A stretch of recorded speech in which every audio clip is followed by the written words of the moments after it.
You know, there's often times in late December and January, right after the holidays or maybe right after the new year, we've kind of allow our minds to drift while the rain is pouring or the thermostat out on the patio says 10 degrees. We often think about those warm late spring and summer days to come or that were. And we think about all the things that those particular weeks and months bring to us. Am I right? You know something? Then we turn the corner. And now we're in June. And in some places of our country, and certainly in certain parts of the world, we are now facing that 90, 95, 100, 105 degree temperatures. And you know something? Sometimes people just go, no thank you, it's way too hot. I'm not doing it. I'm not doing it right now. There ain't no way in hell. And you know something? I get it. I have been there, and I have been there on so many occasions, I lost track. So what about our landscapes as a whole? You know something? Most of the time, the landscapes at times kind of feel the same way. They feel that heat, and you can imagine what it's like being 5 foot, 6 foot, 6'5", and you're not at ground level. Those temperatures can be sometimes almost unbearable unless they have the proper care leading up to those weeks and months. I'll tell you what, if you allow things to stress now from a lack of moisture, lack of food, improper pruning, wrong plant, the wrong place, if you think winter or any other season is harsh on a plant, watch now, because summer is a time of year when you can lose planting material 3 times faster than all the other seasons combined. If you don't believe me, go out there and plant a container of pansies and leave it out in the sun for one afternoon and don't water it for 3 days. See what happens. Now, if you do that same container of pansies in February and you water it one time, I'll bet you 3 days later it's doing perfectly fine. So that's my point. So in the summertime, a careful thought process and plan is imperative to get out there and make sure that all those things are taken care of, you know, without you guys having to lose 10 pounds of water off your body in order to do it. I want to share those processes and steps with you today so that in the doldrums of summer, when it is high temperatures and high humidities for some of you, your landscape is going, hey man, the boss is doing a good job. I'm gonna be okay. I'm gonna be all right. Believe me, it is totally up to you. It ain't up to the plant. It's totally up to the homeowner who takes care of it. So that landscape in the hot summer months, properly taken care of, is gonna reward you, and it's gonna reward you with all those things called yumminess. It'll either be coming from the vegetable garden, maybe coming from the fruit trees that you planted, maybe coming from the color and the perennials that are there ready to perform for you. It'll probably be that lawn that you take meticulous care of so that it is ready to go when kiddos and fidos want to go out and play around on that hot summer evening during that barbecue while you lounge in the hammock. Am I right? Okay. So here today I want to share with you, I don't know, 4, maybe 5 really top priorities that I think you should pay attention to for the hot summer months ahead. And we are going to start off with your turf lawn, the green carpet that's out front or out back, should you choose to have one. In the video I did, I guess it's probably a couple of months now or more. It was the 412 video. I'll put a link to it right up here. But it was basically my experiential approach to lawn care and how, when I kind of refined it, it did a really good job. So check it out if you get a chance. But for now, instead of year-round lawn care, we are going to focus on the next 3 to 4 months, depending on where you live, as far as taking care of that turf lawn that you value so much for whatever reason. I look at it as this way, and try to remember these 3 words: height, food, and water. If you can remember those 3 things, you will be doing well as long as you pay attention to the type of lawn you have. For me, I was always surrounded by cool season grasses, with the occasional hybrid grass that had Bermuda mixed in with it, which is just basically crap lawn. But it was green, you know? So cool season grasses, your fescues, your bluegrass, your ryegrasses, those guys there in the hot summer months, once it hits 90 or 92 degrees, those cool season grasses almost go semi-dormant. They will literally stop growing by 50% or more, depending on the actual temperatures. So you have to be very careful and preemptory head off problems with cool season grasses when the temperatures are expected to be above 90 degrees, 95 or even 100 degrees. The best thing you can do is control the height of your lawn to protect what is at ground level and what is below.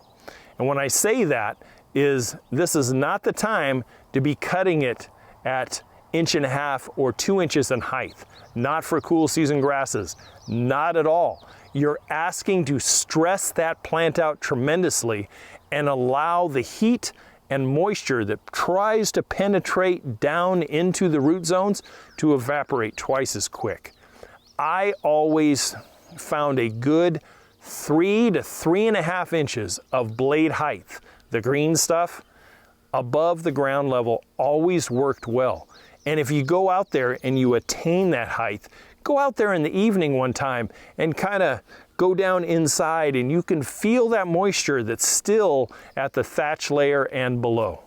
Now, one of the only exceptions to this particular theory is if you live in an area that is very maritime climate. And when I say that, I'll use the example of the Pacific Northwest, the Oregon coast, Washington coast, Northern California coast, or any other place in the globe that is really influenced by large bodies of water, and it really moderates the climate within the first, shall we say, 15 miles or so of that coastline. You know, like Seattle at times, yeah, they can get up there a little ways. I've seen Seattle hit 90 degrees, but as an average, that's not their norm. Their norm is usually 70s, low 80s. In that case, you could keep it a little shorter and you're not going to hurt anything.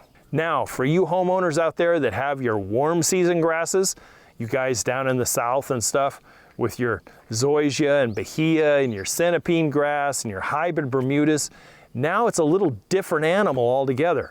Your grasses kind of thrive during this time of year, but centipede grass, zoysia, bahia grasses, they don't want to be 1.5 inches tall. They would still prefer to be 2 inches, 2.5 inches, somewhere around there. I think you will find a very healthy turf lawn if you keep it at that level. Remember, balance is really important. So what you have above the ground, you should have below the ground. And that's where I'm really talking about soil prep when you initially put the lawn in, but that's a whole nother video. We're not going to talk about it here today. You know, we're right here in the first week of June. And what I'd really encourage folks now, based on that 412 video that I did, and that is your summer feeding should be going in within the next 3 weeks. And you should have your normal rates of application. Do not double it up. If you forgot your spring feed, don't double it up for your summer feed because you're really going to increase the risk of lawn burn and scald. So do your normal summer feeding, and then we're not going to feed again until September, probably mid-September. And for your cool season people, probably late September, okay? So get your summer feeding done. Make sure when you're talking about irrigation that we're talking 1/2 to 3/4 of an inch of water per week. Now, how do you know how much you're actually putting on the lawn? You could put a coffee can out there a little ways and you can do some measuring. There's many ways to figure that out. It's on YouTube, and I'll allow you to do your own research on that yourself.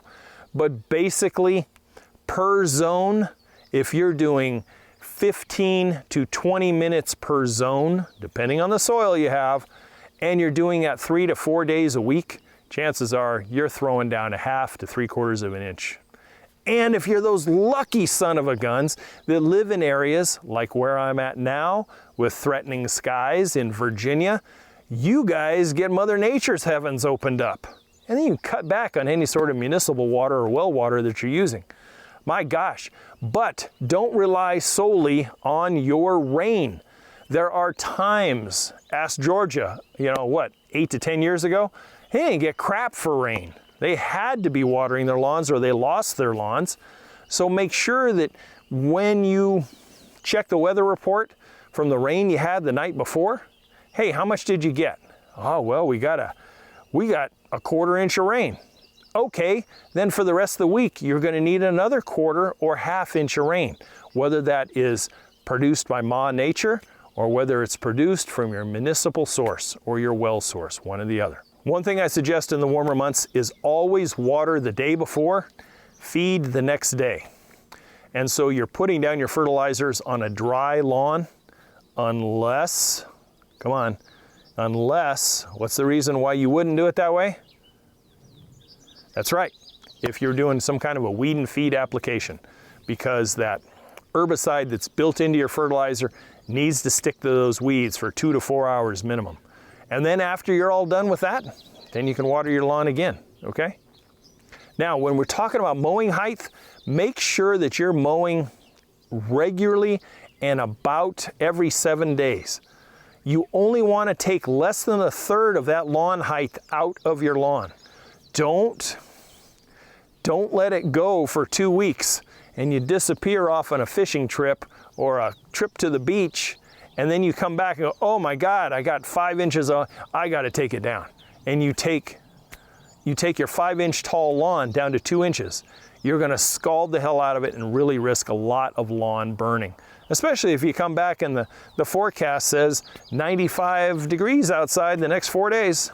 And like I did in that video, as far as the great supporting cast of your landscape, I would really suggest that you make sure before you go into the heat of summer that your irrigation system is in tip-top condition. Your timer is set where it's supposed to be, maybe 1 extra day, maybe a couple extra minutes per zone, and you know that all your heads, your valves are in good working condition. Very important. You don't want to be in the middle of July, you say, hey, we're going to go for a long weekend on the 4th, and yet you know you have one zone, zone 3 is being and it is not doing what it's supposed to do. Make sure those things are fixed. That way you don't come back and 25% of your lawn is going, help me, I'm dying, because it is totally dried out. Okay, let's talk about trees, shrubs, perennials, veggies, everything else in the yard, okay? When you're talking about that, except for the most established trees and shrubs out in the yard, and I'm talking decades old, you want to make sure that they have the proper pruning right now, that the branches and things aren't drooping all over the place where they don't belong, and that you have a good handle on the perennial situation as far as deadheading, a good summer feeding. The water is set for the amount it really calls for. All of this is dependent on a couple of things. What type of soils you have, how long does water stay around the root zones because of the soils, and how quickly it drains away. Another thing is, and I didn't mention this earlier, but I'm going to mention it now, and that is drainage systems. If your drainage system, if you have one, is in good tip-top condition, kudos to you. If it is not, now is time to inspect, fix, repair, or install initially when it is in the summer months and you're ready and preparing for fall and winter coming up. Now's the time to do it, and if you got a dry spell of a week or so, jump on that thing and get that thing in and ready to go. The other thing is avoid heavy pruning at this time. If you get into heavy pruning and you open up the inside of a tree, a shrub, a perennial, oftentimes you can really cause those inner leaves and bark a bad case of sun scald. So be careful. I would strongly urge you to just nip and tuck here and there until later in the fall or winter when you can go in and do heavier prunings as needed. Don't open those trees and those bushes all the way up right now. Very, very bad idea. Okay, another topic is pests. You know, during the summer months, there are some pests that go into hyperdrive. They seem to come out of the woodwork literally and can cause lots of problems unless you inspect and stay on it to keep them under control. The one that I'd really like to suggest paying attention to is ants. You don't want the house full of them. And aphids. Aphids sometimes can come in and invade and really make a mess of some veggie plants, some fruit trees, and then the ants come in and milk them and look for their honeydew and carry them off to their ant nest. So make sure that ants are under control, aphids are under control, lawn grubs. Oh my God, how many questions do I get on lawn grubs every year? Coach, I water and water and water, and yet I've got these areas that the lawn keeps wilting. What the hell is going on? Chances are it's lawn grub. And those little bastards are laid by a lawn moth many, many months ago. And when they came to be, they get fat on your lawn's roots. And when they trim off enough of the root, there's no root to take up water. Hence a wilting lawn, even though there's standing water in the middle of the lawn. So there are controls out there, and this is your job as a DIY homeowner to look into it. There's lots of baits and liquid sprays that'll take care of all of these pests. The chewers, say like earwigs and pill bugs, slugs and snails, you don't need a 4-year degree to know how to take care of those. So stay on them because they're still there. Oh, by the way, I discovered a new pest having visited the eastern area of my wonderful country, the USA. Along with its bastardized cousin, the mosquito, I discovered no-see-ums. Yeah, no-see-ums. Didn't know, couldn't see them. Oh my God, it turned my legs and arms into what I would call smallpox or measles, coach. And for the next 10 to 14 days, I was nothing more than a bunch of red welts all over my body. Yeah, no-see-ums. Make sure you have no standing water in your yard. Make sure that if it has a real bad area where you live, maybe a little commercial enforcement is in order. You know, maybe bring in the pros and get a little cost on what it takes to kind of treat the backyard in general. Bug lights always work good. I've liked those for many, many years. So make sure that you keep those under control so you can enjoy your yard in the late afternoon and evening hours. What I really suggest is the best way to approach summer is in a preemptory and a prophylactic way of approaching care and maintenance on all the topics that we're talking here today.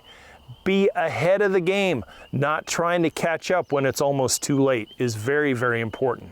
Here's some other little tasks that you may want to pay attention to depending on what your landscape dictates.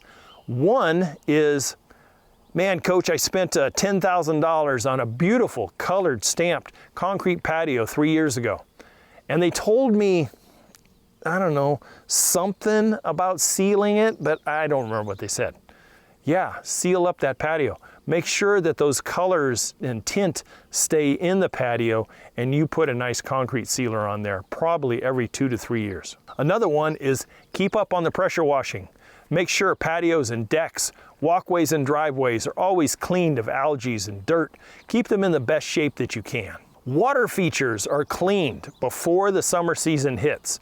You put fresh water in, you have made sure that all the fish and the plants and the water are balanced, so as you get into the hotter months, everything is working according to plan. You have something in your water feature that maybe eliminates string algae or reduces it drastically and doesn't allow it to overtake the water feature, and that you clean. If you have a standalone feature, you clean out the basin and you also do some good little scrubbings and stuff on the water feature itself. When it comes to the summer months, we have longer daylight hours. Make sure your timers, not only on your irrigation, but also on your lighting timer, is corrected to the appropriate times on and off. Woo! Now, one of my favorite parts, veggies and fruits. Everybody who is anybody in the home gardening world loves when their veggie garden and their fruit orchard or their fruit trees start giving them something back. After all those weeks and months of pruning and spraying and thinning and all the things that they do, now is the time. It's right around the corner. You're gonna start seeing some of the early season fruits coming on, some of your early tomatoes, maybe some of the baby carrots and cukes are coming on. It is that time of year. Make sure for like viners and twiners, you know, you have them supported against a good strong support so they are able to climb and do what they need to do. Beans and cukes and that kind of stuff. Also, when it comes to thinning, all those little seedlings, all the little row of whatever you planted have been pulled out and they are thinned and ready to go. Thin out your fruit tree crop. If you had a great bloom this year and you have a whole bunch of peaches, nectarines, whatever, make sure you've thinned them down so you guys have the right amount of crop for what you guys need. Plus, thinning them out gives the plant that much more energy, and it'll give you, instead of a peach this size, it'll give you a peach this size, guaranteed. So think about that as well. Thinning, pruning.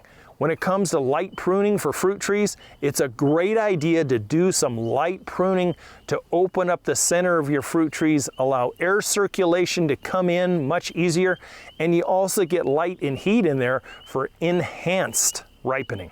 Okay, lastly, and certainly the most important element of taking care of your summer landscape, you. If you are not in the right mindset, if you don't have a schedule and plan, if you are not in shape enough to get out there and do what you need to do, who do you think is going to suffer? You're going to suffer. And so is that landscape that's out there. You have to be ready to go, and you have to have a plan and then work that plan so that you get through the hot summer months and everything turns out okay. You know, for me, as a landscape contractor, summer was always kind of a challenging time for me. You know, in the hot Central Valley in Northern California, an 80 some odd degree day was a luxury. It was like, oh my God, I need a sweater. But most of the time, it was always low to high 90s as a rule. And there was many, many days. And I can remember a couple of years where like the whole month of July and the first part of August was high 90s and low 100s. I mean, it'll beat a brother to death, you know, when it comes to working out in it every day. So how do we as professionals get through it? I'll tell you how I did, and I really suggest you follow along. Number one, we start early. I'm talking, I was starting at 6:30 in the morning and I was done before 2:30. And in that time, I hydrated well, I ate light, and I made sure that I kept myself in best condition possible. The other thing is I need to know my limitations, and I suggest you do the same. Say for instance, you know you got a bum knee, and you can't be down on hands and knees for more than 30 minutes at a time. If you start early and do 15 minutes, get up, make sure that the knee is okay, you know, you walk around, maybe do something else, come back and continue to do what you had to do on your hands and knees for a little while, it gets you through those times. I really suggest for the average DIY homeowner is to get out there, you know, at sunup or shortly after and be done before noon. And most residential landscapes don't dictate that much more time needed unless you have a big project going on. When you do this stuff for a living, you know, you really get into a groove on how you can survive and still produce a real quality product for a customer. And yet at the same time, you don't risk your health in doing it. And I really subscribe to that work smarter, not harder. Now, I did have some temporary workers that came in on many occasions, and these guys always wanted to impress. They wanted to show how hard they could work because they wanted full-time jobs, and oftentimes I gave them to them. But they would come in and go, nah, I don't need water. Nah, I don't need food. Nah, I don't need a break. Yeah, come on out, get in the shade for a while, have a little something with me. Nah, I'm good, I'm going. And then I would see the wall. And when I say the wall, it meant the wall that they would bonk into because they were dehydrated, undernourished, and overexposed. And there were some times where I had to sit people down and literally put a wet towel over their head because they were on the beginning cases of heat exhaustion. No, I didn't have anybody who had heat stroke, but there were some cases of heat exhaustion. The other thing is dress appropriately for the task that you have at hand. If you have hand or power tools, I always suggest gloves and boots. If you have a warm day out and you're out in, you're doing pruning and stuff, long pants, a good breathable shirt, and sometimes even a long sleeve breathable shirt will always keep the sun off your body. And also have a wide brim hat that makes you look extra specially good, but it keeps the sun off your dome, and that is very, very important. I even got to the point when I was getting into my mid-50s, there wasn't a day, especially on an irrigation day or a drainage day or a planting day or a finishing up drip right at the very end of the job day, which my wife can attest to. I always had knee pads on. And if you don't think knee pads are important, let me tell you, I'm going on 63 now, and I can still walk, I can still hike, I can even jog if I need to. And it's because I took care of myself as far as my legs and knees. I stretched before I started work, I stretched during the day, and I guarantee you I stretched and worked out a little bit after work as my energy level dictated. Okay, so timing is everything, so they say. If I ever meet they, sometimes I just want to punch them in the mouth. But I digress. Make sure that you're hydrated starting the night before. Make sure you get out there and then get back in before it's super, super hot. Or work in the evening in that last golden hour of the day, kind of like I'm doing right now. We got tremendous storms that are supposed to be in here today, and I thought we'd get out and do this in the nice part of the evening. I'll tell you a great indicator of hydration, and don't take this in a gross manner, but if you guys are out there working and you're peeing at least once an hour, you know that you're good and hydrated and your body is where it should be water-wise.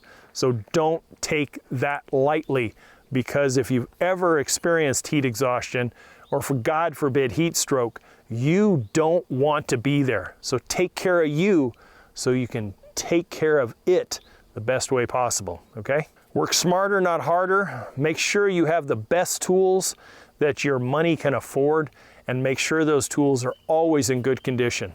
A good tool will always cause you to work less than a bad, out of shape tool or dull tool when it comes to lots and lots of things in the landscape. Well, there you go.